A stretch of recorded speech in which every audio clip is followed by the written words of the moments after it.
मदन भण्डारी राजमार्गमा बाटो खन्ने काम सुरु भइरहेको छ। दुईवटा एक्सकाभेटर लागिरहेका छन्।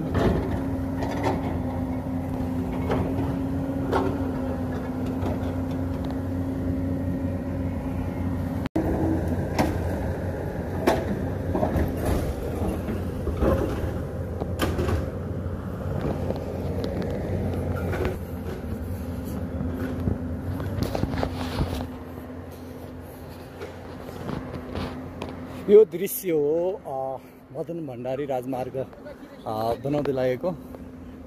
यहाँ दुईवटा एक्सकाभेटर लागेर बाटो बनाइरहेका छन्। यो देख्न सकिन्छ दृश्य अत्याधिक चौडा बाटो हुने निश्चित जस्तै देखिन्छ। मदन भण्डारी राजमार्ग खन्ने क्रममा खन्ने ठाउँ आज हामी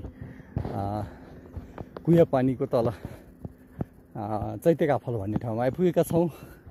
यहाँ बाटो यति फराकिलो रहेछ, यो हेर्न सकिन्छ आजको दृश्यमा।